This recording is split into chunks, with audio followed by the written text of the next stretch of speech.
ओफ्लाई में इससे पहले भी हमने एक्सपर्ट्स के साथ में कुछ डिस्कशन किया है एंड इसी सीरीज़ में we have today now a very respected and very experienced person in aviation who has 27 years of experience both of Air Force as well as civil flying. So earlier known as Wing Commander Himanshu, now Captain Himanshu.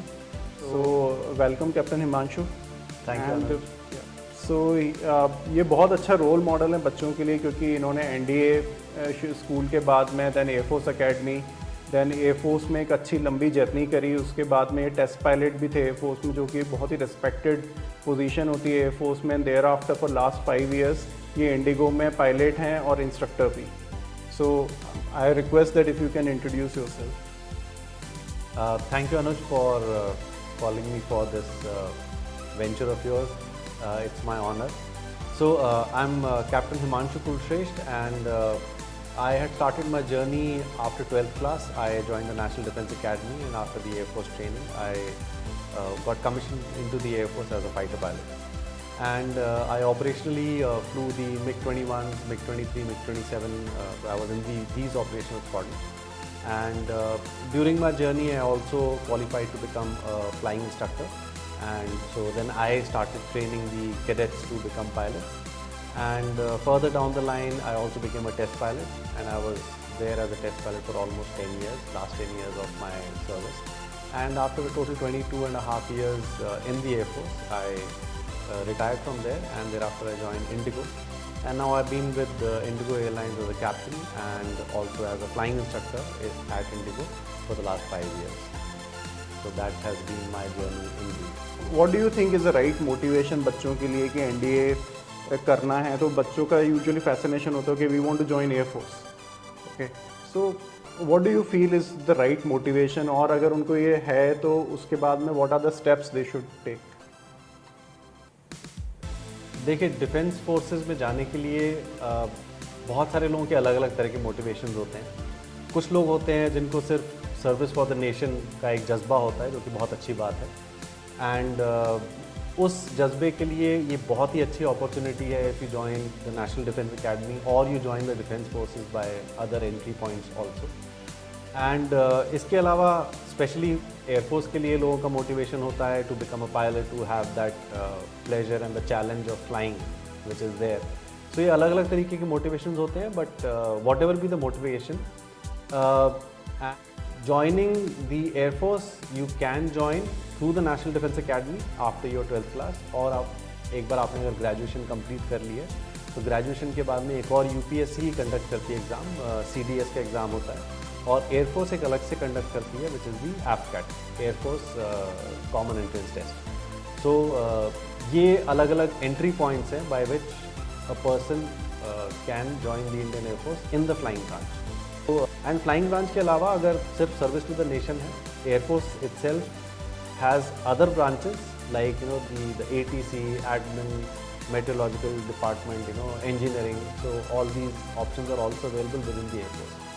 And while I'm at that, especially engineers के लिए एक बहुत अच्छी opportunity होती है. So you complete your engineering from outside, and after that you join the Air Force as an engineering officer. So you are basically looking after the maintenance, not only of the aircraft, you could be looking after the maintenance of, say, the radar systems, missile systems, or other types of maintenance become your challenges for the day-to-day life in the Air Force. So if a student is looking forward to joining the NDA, बहुत लोगों ने मेरे से पूछा है कि सुना है कि बहुत डिफ़िकल्ट होता है या एंट्री बहुत डिफ़िकल्ट होती है, SSB बहुत डिफ़िकल्ट होती है। मैं मना नहीं करूँगा, I mean it is challenging, it is difficult to a certain extent, लेकिन एक बेसिक कैरेक्टरिस्टिक जो मेरे को समझ में आया इतने सालों में कि if you are above average intelligence and you are an extrovert personality, then I think this mixture और this combination is very very apt for somebody who wants to aspire to be a defence officer, is my take on. School के बच्चों को उतना visibility नहीं होता, शायद उनको सिर्फ फ्लाइंग दिखता है, तो उनका सवाल होता है कि ओके हम एयरफोर्स ज्वाइन करें या सिविल फ्लाइंग में जाएं। So do you think is there anything जिससे कि वो कुछ डिसाइड करने में हेल्प हो उनको?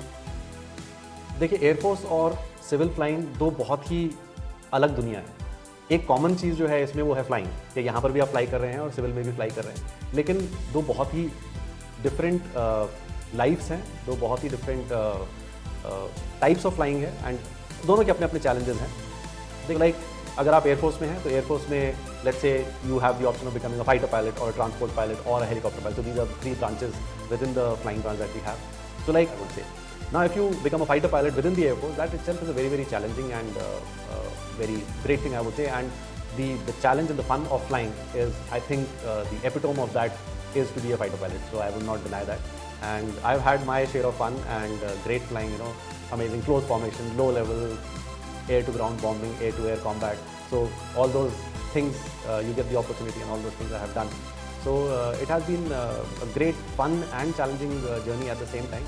There's a lot of hard work which is required, okay, in preparation for every flight, and also during your training period, you know, every step of the way where you're preparing for your next flight and going through the check flights and clearing all the check flights finally to get commissioned as a fighter pilot or transport or helicopter also. So there is a lot of hard work required, but I think at the end of the day it was very very satisfying hard work, and the result is evident. You know, the pleasure of flying is the evident result. And so I have been a fighter pilot, but ऐसा नहीं है कि transport flying और helicopter flying आसान है. They have their own challenges. Like आपने recently सुना होगा Sudan में, you know, there were these transport aircraft which have evacuated Indians from Sudan. So that has been, you know, I would say the epitome of the transport flying challenge. It's a very very great example. And even otherwise, there are a lot of these high altitude drops which the transport aircraft keep doing on a regular basis for our soldiers, which are, you know, operating in high altitude terrain. And even the helicopter guys. So you know, some of my helicopter friends, they tell me that मेरी ज़िंदगी news channel के साथ में connected रहती है. मैंने कहा ये कैसे? तो उन्होंने कहा कि अगर आप न्यूज़ देख रहे हो और आपको पता चला कि अभी कहीं हिमाचल में या कहीं पर लैंडस्लाइड हो गया है या बाढ़ आ गई है, तो you know that you are going to be pressed into action any time now. And कहते within half an hour 1 hour, you know, you'll get a phone call, okay, let's go, and you are busy doing those evacuating people, saving lives. So it is definitely a challenge. I mean, if there is a flood which has come, then obviously the weather is not going to be good. The weather is going to be, you know, it has rained, so the weather is there. So with the weather, with the terrain, you're going there, finding a landing ground, setting down your helicopter, getting people on board who could be injured. They could be stretcher people, or, you know, evacuating people from the rooftops. So it is definitely a very very challenging life. So that this kind of challenges you will never get in civil aviation. Okay, so that is definitely there. Civil aviation has its own set of challenges, like when we fly from place A to place B. So if I'm in the Air Force and I have to just, you know, take as a transport pilot, I have to transport some equipment or some load to a certain place, and if the weather packs up, I can always say okay, अभी नहीं, 2 घंटे बाद take off करेंगे, because right now the weather is not good. But in civil aviation, you got fare paying passenger. That passenger has paid to be taken from place A to place B in this flight at this time. So उस time पर वो flight को लेकर जाना ही है. So I'm not saying that we fly against all odds, but the odds are very very different, and we you know, within the bounds of the rules and regulations which have been created in such a manner that you are able to, you know, depart when it is raining, you are able to land at low visibility condition using the instrument landing system, etc. So that definitely becomes a challenge on a regular basis, I would say.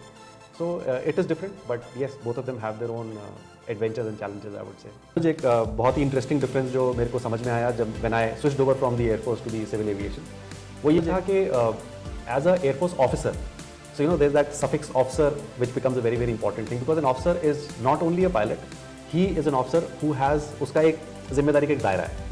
So when you are a young, let's say you are a young flight lieutenant, so you would be responsible for you know, upbringing of young flying officers within your squadron. So you talk to them, you help them out, you guide them every step of the way, and you're helping them. As you keep growing senior, your area of responsibility keeps increasing. For example, if you are a commanding officer of a unit, then the complete squadron, all the equipment, all the aircraft within the squadron, all the pilots, even all the technicians, the airmen, you know, everybody comes within your purview of responsibility. तो उनका welfare देखना, या you know, अगर squad में कुछ सही हो रहा है, नहीं हो रहा है, तो, you know, हर चीज़ को कंट्रोल करना, and at the same time आप अपने सुपीरियर्स के लिए भी हमेशा आंसरेबल रहते हो. वेयर एज सिविल फ्लाइंग में it is as a civil pilot you are essentially a pilot. So whatever flights are assigned to you, you go operate those flights within the legal and the safety norms, and once your flights are done, you can comfortably go back home. There is not much, there are at times, but there are not much additional responsibilities or, you know, that daira of responsibility. So that area of responsibility is kind of restricted to your aircraft, your flight, and that's about it. So that was one major change in the mentality, I would say, or in the grooming of a Air Force officer and compared to a civil. Work life balance एक term चला है, definitely काफ़ी western world से influenced है, and corporate में बहुत use होता है ये टर्म. सो वर्क बैलेंस मतलब आई डोंट अंडरस्टैंड वेदर ये एयरफोर्स में एप्लीकेबल भी है कि वी कैन से कि there is a work life balance, और it's in your life. How you define air force versus the civil plan? Work life balance ऐसा नहीं कि एयरफोर्स में नहीं है, बट हाँ, as a defence officer you are at the beck and call of the country 24/7. So, in fact, for practice purposes, we have something called a general recall, where you are practicing for a war-like situation. So, in basic terms, जैसा आपने movies में देखा होगा कि siren बजा, so the moment the siren sounds, within say half an hour or 1 hour, you're supposed to report for your duty. And once you go there, there's something called a war plan. So, as per the war plan, you execute, you take actions. Everybody is given this responsibility. Somebody is to make a navigation plan. Somebody has to prepare the aircraft. Somebody has to brief for the mission, etc. And then you launch for whatever the mission has been assigned. So, that is the kind of readiness or availability that is there of a pilot in the Air Force. But at the same time, when these exercises etc. are not going on, then you have you go in the morning, you fly for the day.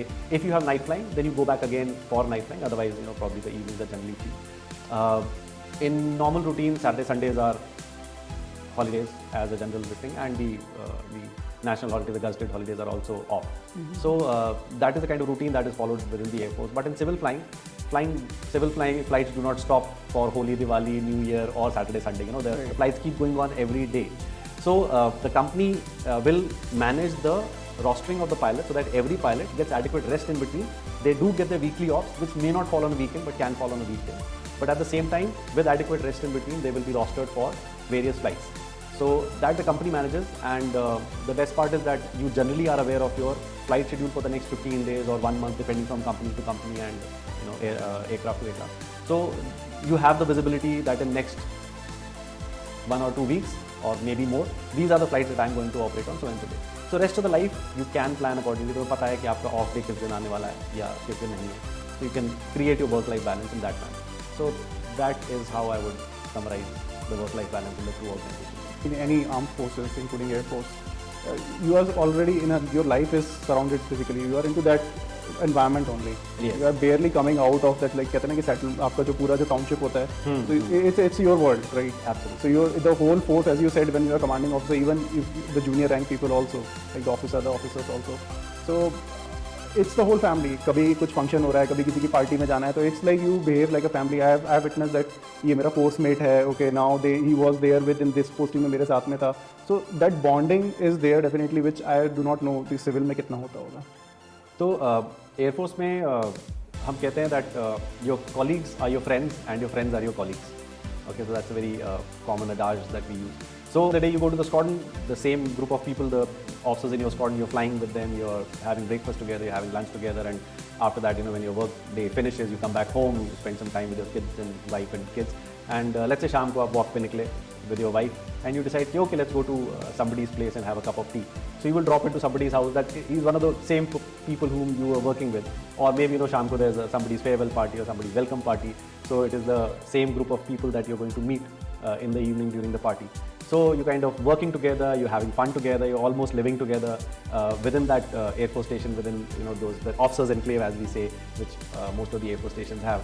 So that with the camaraderie and the friendship or the bonding that the Air Force officers have among themselves is of a very, very different level. And you just mentioned about the course mates.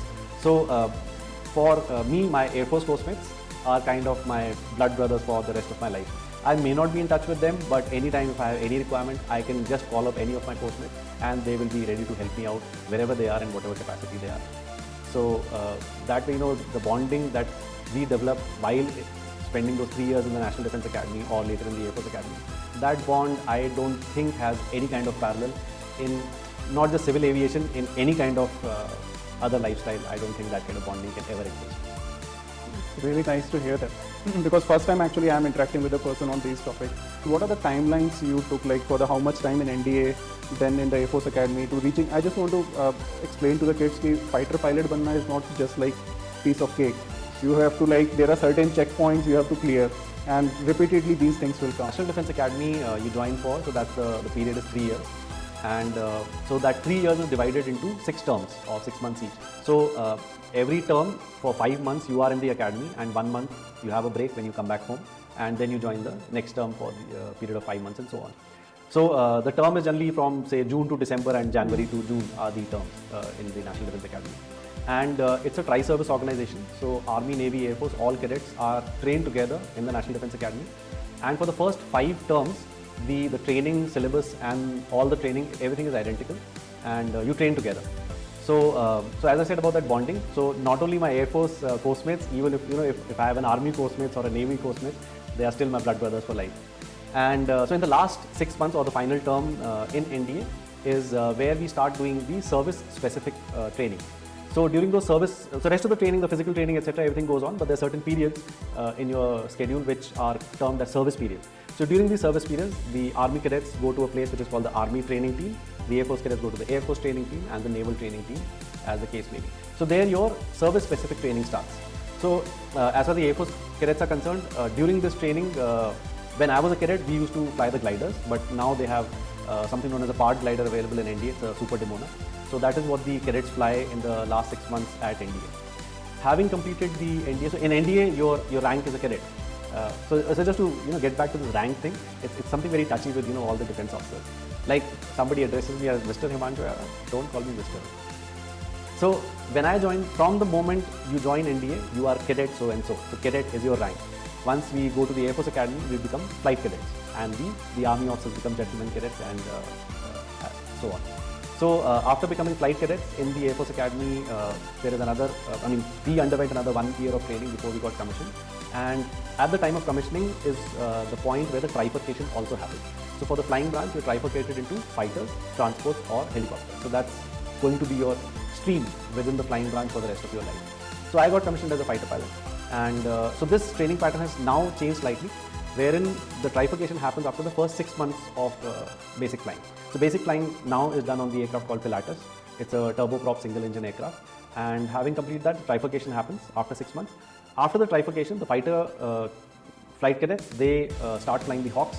The transport flight cadets will start flying the Dornier 228 aircraft. And the helicopter pilots will go to fly the Chetaks for the next 1 year or so.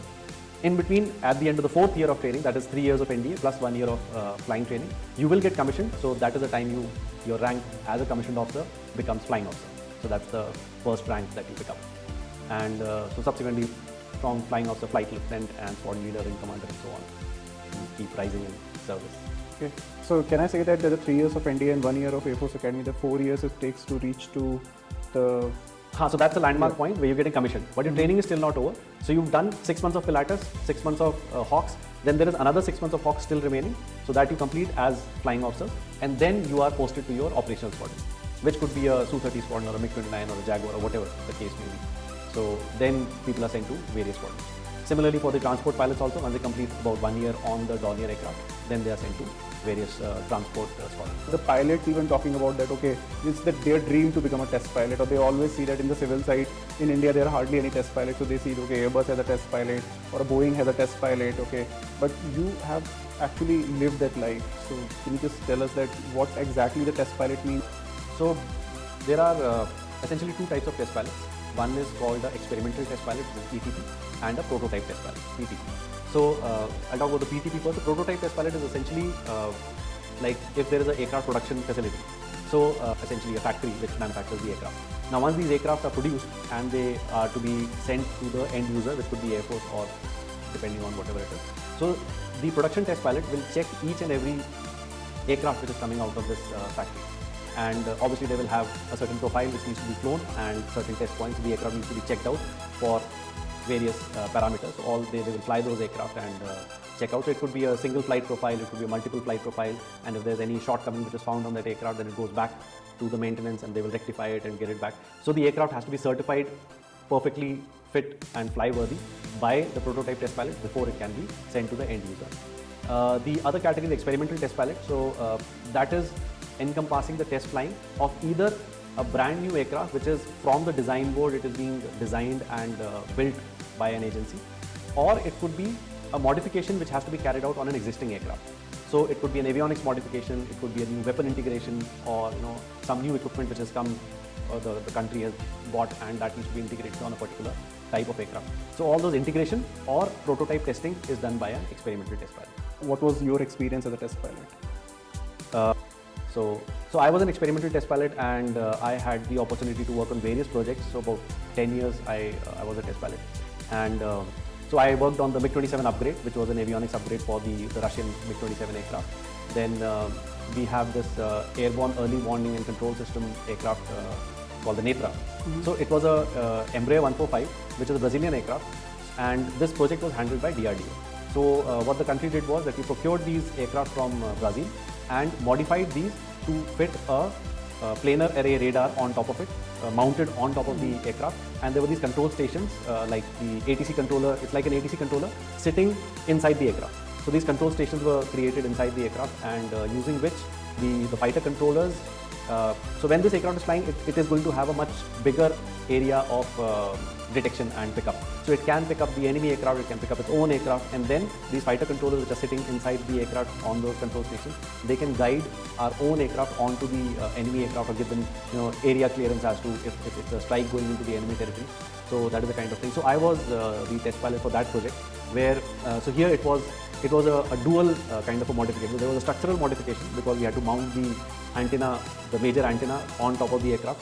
So after the structural modification, the flight envelope clearance for that aircraft had to be done, and plus once the avionics equipment, the radar and the control stations were mounted on the aircraft, which was completely indigenous, made by DRDO. So we had to do multiple test flights to check things like the range of the radar or the quality of pickup and jamming, anti-jamming. All those tests had to be carried out. So it was a very, very interesting project. And then NAL, National Aerospace Laboratory, they were working on an aircraft called Saras. So it was one of the first prototype transport category aircraft, which the project is still going on because it's kind of the first project of that category that our country has undertook. So I was a test pilot for that also for quite some time. So these were the major projects that I did. Other than that, sort of small integrations on various aircraft also was done. I know that you have flown the vintage aircraft also. Oh yes, that was a very, very interesting project. So the Indian Air Force, they decided to revive their vintage aircraft flights. So there are a lot of these vintage aircraft that are not flying anymore, and they were lying in museums and all. So they were pulled out, and there was a third-party vendor with the help of whom the Air Force was able to resurrect to a flyworthy condition. So the first aircraft to be restored was a Tiger Moth aircraft. For example, we have Surya Kiran. Everybody has heard of Surya Kiran. So Surya Kirans, they are a formation aerobatic team of the Indian Air Force, and they go to various places. They do their flight display. It is more than just हवा में करतब तो करते हैं, but उसके अलावा it's kind of a motivational thing. It's kind of the face of the Air Force, where people see this and they get motivated. Yeah, this is great, and I want to be like these pilots doing this job. So similarly, this vintage aircraft flight also, जो हमारे इतिहास की धरोहर है, और साथ ही जब लोग देखते हैं कि this is the type of aircraft, the quality or our maintenance quality, that such an old aircraft we have still kept flying worthy. So we used to go to various places and do displays with this aircraft. And later on, we have been able to add a Harvard and also a Dakota. And all these are Second World War vintage aircraft. And these aircraft, they go from to different places and do flight displays and motivate people, that this is the history that we are so proud of, and we are still maintaining that history in a flyworthy condition even today. How it is different being a fighter pilot and a test pilot? What is the complexity level change between the two? For becoming a test pilot, first of all, it's a voluntary thing. It is like the other courses within the Air Force, you could be detailed for it, but somebody has to volunteer to become a test pilot, because the training for becoming a test pilot, it's a 1-year course, and it is a very, very grueling course. During that 1-year period itself, you end up flying almost 20 different types of aircraft or different exercises that you learn as a part of the exercise which are used to test fly a particular aircraft. So that grueling 1 year, somebody who is not really self-motivated is going to be a very difficult part. And I can say that, having gone through that 1 year, that being a test pilot is almost equivalent to achieving a doctorate in the world of aviation. Although we don't get a doctorate degree, but I can comfortably say that being a test pilot, I can say that probably I'm a doctorate in aviation to that extent. Because that's the depth of theory and the depth of practicality that you go, and there's so many eurekas, there are a lot of things that you have been flying an aircraft for so many years, but as a test pilot, you start understanding the nitty-gritties of, what makes an aircraft fly, or why is it behaving in a particular manner, different things about stability or the avionics, and it's a very, very deep and intense study and understanding of the whole world of aviation that comes to you. And even after completing that course, I realized that every project that I undertook had something new. So every time that you are given either a equipment to test or an aircraft to test, as a team of a test pilot and a test engineer. So engineers become flight test engineers and pilots become test pilots. So you're always a team of a test pilot and a test engineer, the minimum complement. And then you have to study that equipment. What is the certification requirement for that equipment? And based on these two aspects, we need to come up with a test plan. That these are the test points that we're going to do. Testing on ground, testing during taxi, or testing in the air. And that is how we're going to achieve the complete testing of this particular equipment or the aircraft, in order to certify that yes, it is meeting with the requirements or not. Or if there is any improvement which needs to be done in that equipment, then we need to go back and guide the designer that this part is okay, but probably that part is not behaving as per the operational requirement of a pilot or an operator. So you need to tweak either the software or the system in order to make it more intuitive, user-friendly for the end user. So it's a very, very interesting job, and the workload is kind of, it's up to you. So the more in depth you go, what is the test plan? So how much flights do we need to do in order to complete the testing? So all that needs to be decided by your team. And the flip part is that obviously your quantum of flying is less, because you're probably doing groundwork for 3 to 4 days before you can undertake one flight. And after you've done one flight, there's a lot of data analysis which goes post-flight, and then you prepare for the next flight, and then the next flight goes. So it is like days between subsequent flights. Whereas for a fighter pilot, you're kind of flying every day, 3 times a day, and different exercises. You could be doing combat in your morning flight, or you could be doing weapon delivery in the afternoon flight, or you could be doing multiple exercises in the same flight, and so on. So the quantum of flying as a fighter pilot is much, much more. As a test pilot, you fly less, but then it's a different type of flight. How you see the involvement of software in aviation, particularly flying, or you have flown the vintage, you have flown the training aircraft at your Air Force Academy. So you have seen that, okay, so like from the vintage till the modern day aircraft. So what do you see that the role of the software in the flying? So in those old time aircraft, there used to be probably one or multiple engines. There used to be engine controls in the cockpit, and there were instruments which were either pressure instruments, or your airflow, which is going through your what you call as P2 and static. So they're working with those air pressures, or through the feed from the engine, you're getting the engine RPM and the engine torque and so on. So it was very rudimentary. There were very few electrics which was involved. Also, they were generally, obviously you had to have certain generators because you had to have lights for landing and so on. The usage of electric current was very, very limited. But in the modern aircraft, if you look at the Su-30, the Mirage, the Rafale, it is highly, I would say, computer intensive. It has not just one computer, but it has multiple computers. In fact, every set of avionics will have a computer, and these computers will be talking to each other. Okay, and every computer obviously has to have a software written. So as a test pilot, I'm not the coder myself. I don't write the software, but I am the link between the coder and the designer and the end user. Okay, so the end user does not understand the software. The coder does not understand the end user's requirement. So that is where the test pilot and the test engineer come in. So we guide the designer that, this is what you have done, which is nice, but it would be better or more intuitive or user-friendly for the fighter pilot if you were to design it in a particular manner. So we can, give him suggestions, or that way, make a change in the software. And a lot of times, what I found was that although the engineer or the coder, they could be aeronautical engineers, may or may not be, which is not always the case. But then, unless you have flown, your brain is not really designed to think in 3 dimensions. Okay, so they can think of a car moving on the roads, but generally their thought process kind of gets restricted when we talk about the 3rd dimension. So that is again where we come into, to explain to him that, okay, this is good, but this is how we can make it better. And once that understanding, I go down to his level and explain it to him. He tweaks that software, gives it back to us, we test it again. So it's an iterative process before the test pilot and the test engineer with their test plan are satisfied that yes, this equipment or this aircraft is good to go to the end user. In the modern day aircraft, how much the software is involved? Like you are flying the present age commercial airliners, so how the software is involved? Oh, present age aircraft is like everything is software. So if I were to compare the current Airbus or the Boeing with the old Dakota, if I would say, So in the Dakota, a simple example that the control column that you have in the cockpit, it is directly linked to your control surface, which is the elevators, ailerons, and the rudder. So it's a direct linkage through cables and pulleys and stuff. But now even that has been converted. There's a computer in between. So the inputs that I give through an electrical input goes into the computer, and the computer decides, okay, this is the input that the pilot is giving, and based on other parameters as to the speed should not drop too much, or the angle of attack should not be very high. Having considered all those, this computer is going to give a command to the control surface as to how much the control surface will move. Okay, so this technology is known as fly-by-wire. So the basic flying itself has been converted into a computerized fly-by-wire technology. Okay, and other than that, all the displays, I mean, there are hardly any pressure instruments in the modern day cockpit. They're all TV screens or monitors, as to see, we call them multifunction displays.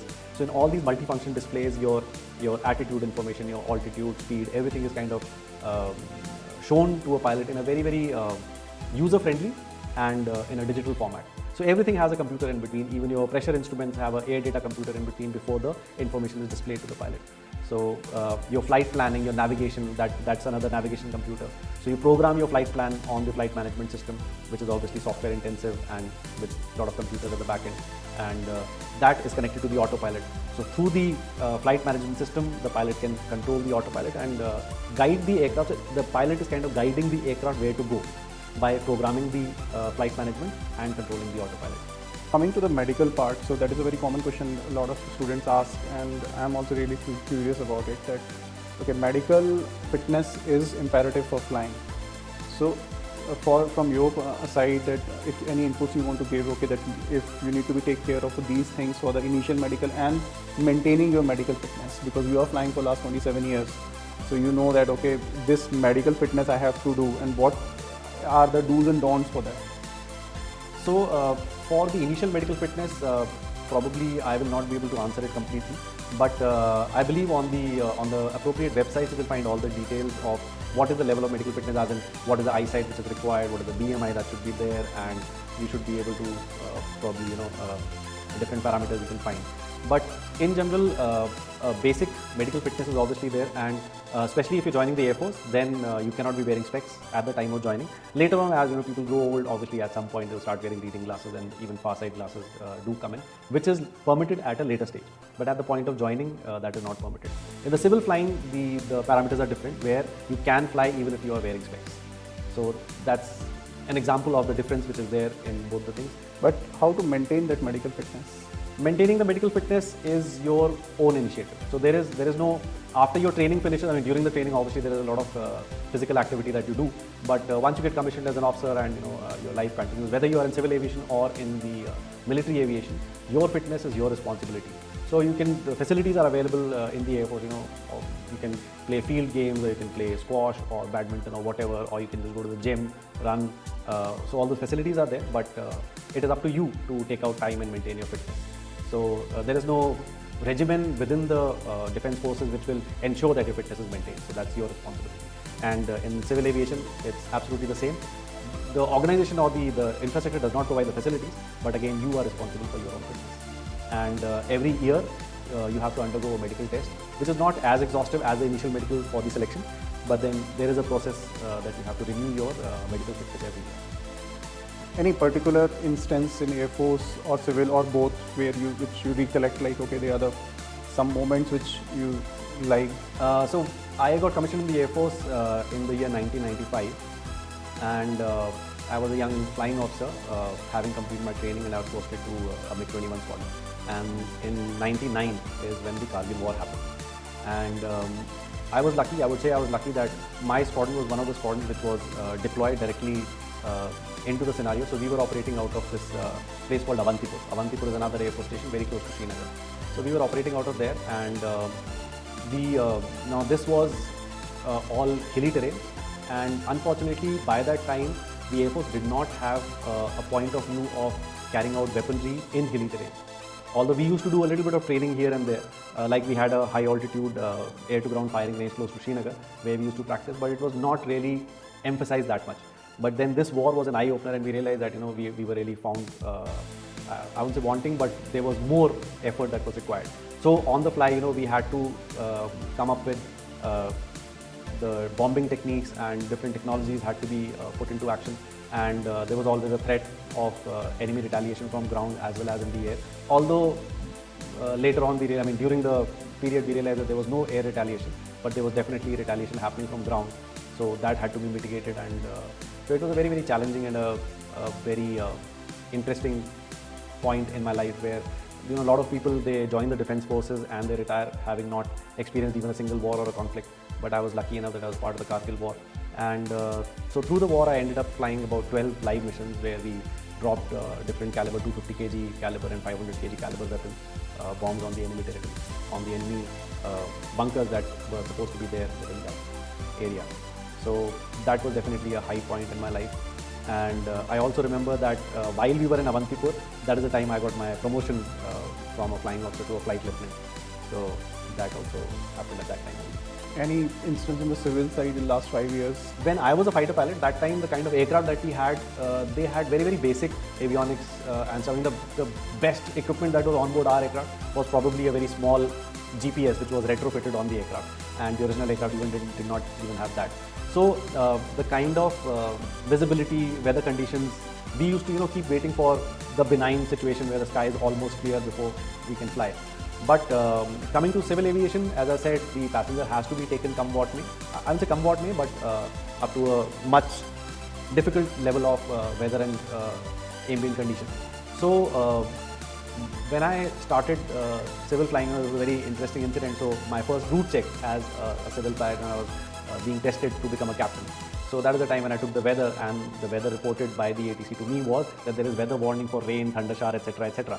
So then I told the examiner that there is weather warning, how do we go? So he said, okay, this is a different world. So as long as the weather is not there in your takeoff path, or right in the path that you are going to follow after departure, you still go.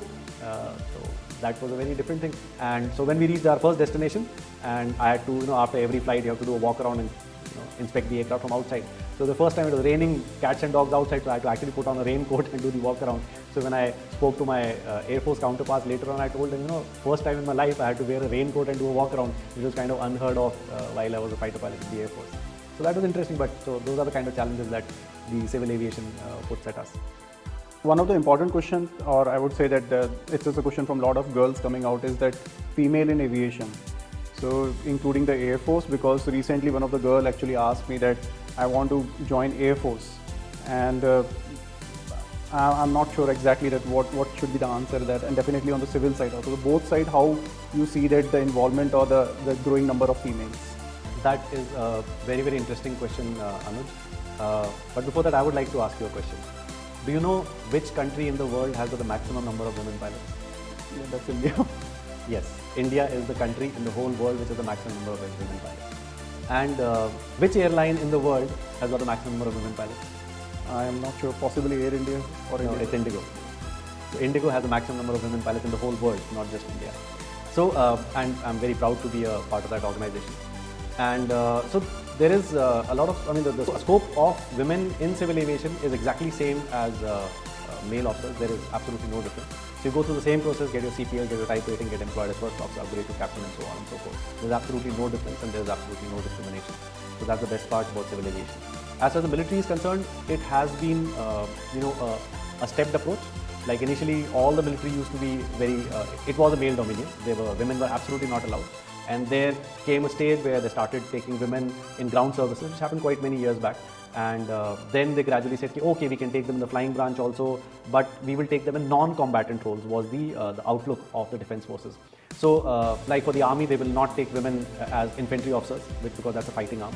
Similarly, in the Air Force, they said, okay, we will take them in the transport stream or the helicopter stream, but we'll not take them in the fighter stream. Okay. But then over the years, even that has changed, and women have started becoming fighter pilots fairly recently, probably less than a decade back. Yeah.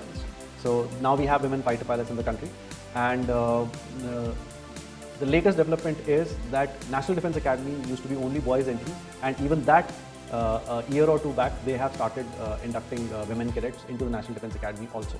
So with that, actually, it kind of puts them in the equal key as far as the joining the Air Force is also concerned, whether it is through the National Defense Academy or subsequently through the after your graduation, whatever the entry points are. So women can join the Air Force. and obviously in all the three streams now, fighters, transport and helicopters.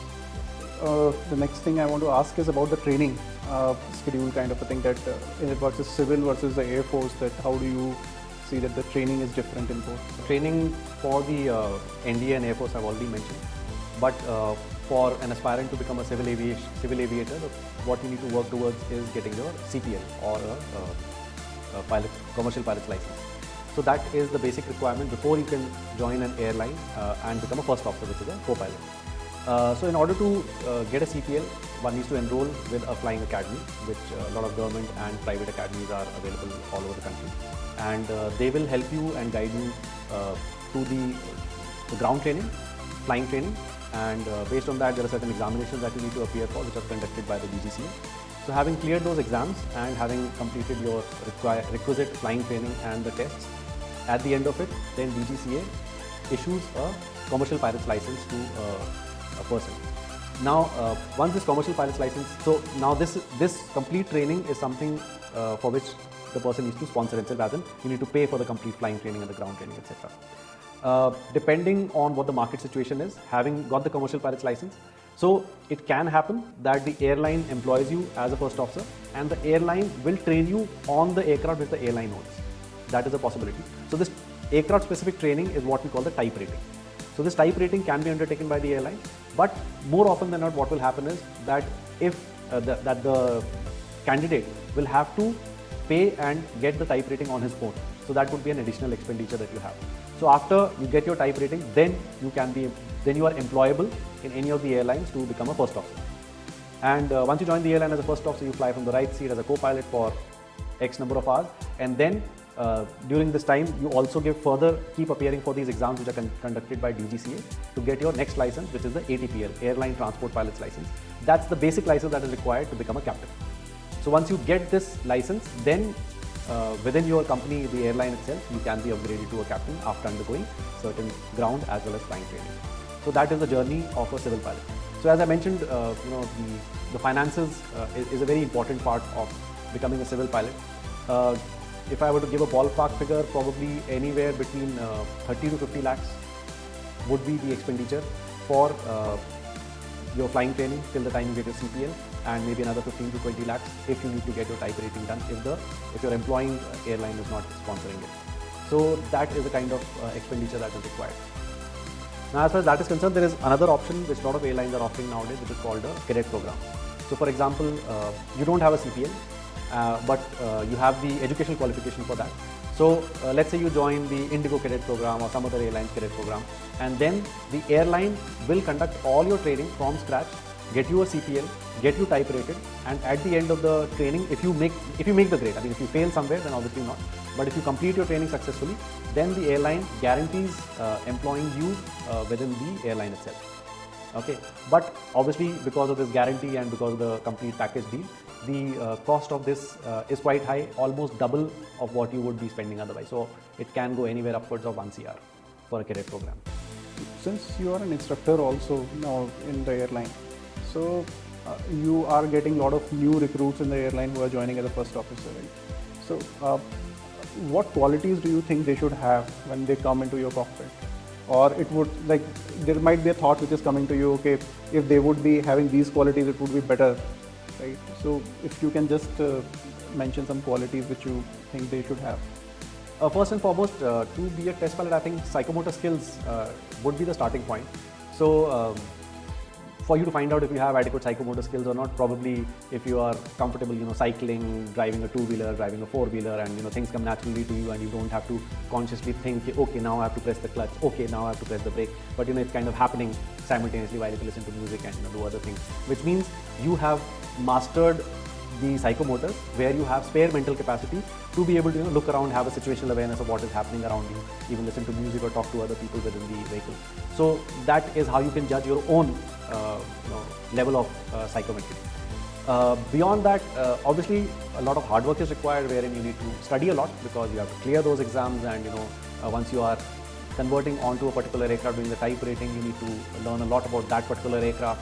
You need to learn the regulations, all the rules of the air, etc. Various subjects are there which you need to study and be up to date with it.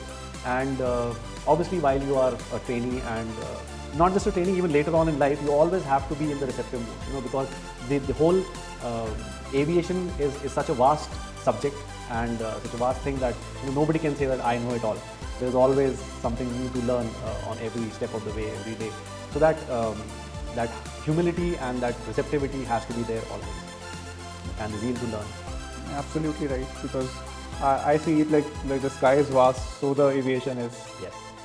So the third dimension, it's for, like as you mentioned, that for engineers it's just a third dimension, but that third dimension brings a lot of complexity. Yeah. So anything which you think that the school students of, let's say, 9 to 12 graders should know, that if they have any inclination towards aviation, or how you see the market is developing, is there enough scope in enough jobs in the coming time, so they should opt for it or not? There is a lot of expansion which is happening in a big way in our country. A lot of new airlines are coming, and the existing airlines are expanding in a big way. They have multiple aircraft orders which are pending, and so more and more aircraft are going to come within the country in the next few years. And there is going to be a pressing demand for more and more pilots in the years to come. So yes, there is a lot of scope. There's a lot of job opportunity in this particular field as far as civil aviation is concerned. And at the same time, I would also say that if you really want to enjoy flying, if you really want to have the challenges of flight, there is nothing which can compare to being a military aviator. So yeah, I mean, for me, my life, I feel, is complete because I've been there, done that, and now I'm doing this. So that if I had not been there, I would not even have known what I've missed in life, is how I would put it. Okay, so it's really nice to hear that from you. So I think that's it from my side for today. So thanks for your time, and thanks a lot. Thank you so much. Thank you for having me here. It was really a pleasure talking to you.